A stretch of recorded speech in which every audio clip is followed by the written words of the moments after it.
This is a HyperDoc.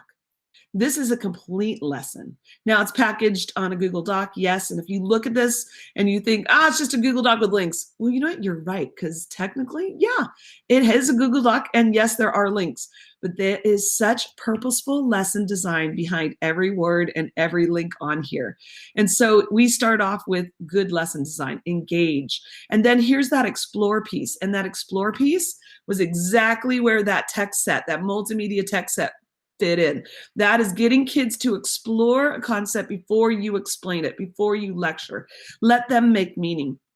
Now, let me clear up something also. Some people say, you just give these to kids and they just work their way through it any way they want at any speed. No, that's not how I do it. I think the craft of how you teach with a HyperDoc is one of the beautiful things about it. And you, as the teacher, can share your personal craft and the personal needs of your students. So I use writer's notebooks in my classroom. So this is on tech, off tech. I want them writing with pencils and erasing and sharing their thinking that way. I also link them to good digital content from Common Lit on here. There's so many pieces, and then they collaborate and they create. Because once I explain and we make their own manifestos, this, by the way, is a student sample, what they ended up making right there, their own personal manifestos. And then they went on to make manifestos of characters from their literature books and characters from their history books.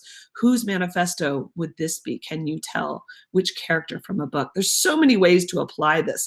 This goes beyond, though, that text set, that idea of just that exploring content, where you get the explanation, the full lesson, you get the application of knowledge, and there's all these other things that you build in.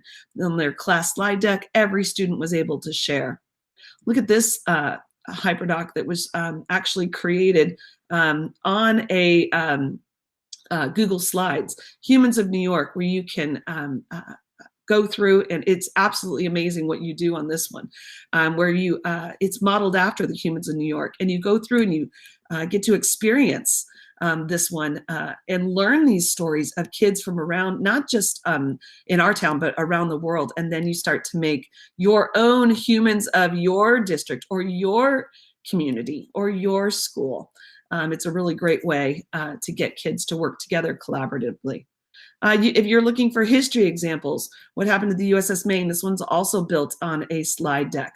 And you can be exploring the content. This is a very simple one. Explore, getting kids to explore first, and then you explain the concept, and then you apply that concept. So it's quite a powerful HyperDoc lesson. But let's look at this one.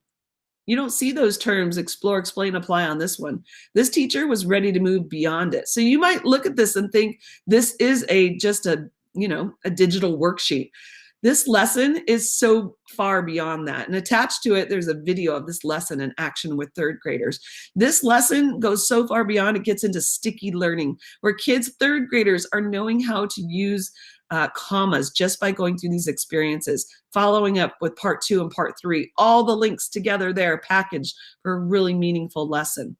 All you have to do is go to File, make a copy. Hey, and you know what? If you don't like it, you don't think it's to your level of what you think is a good lesson, then you alter it, you change it, you bring the level up to what you think is a great lesson design.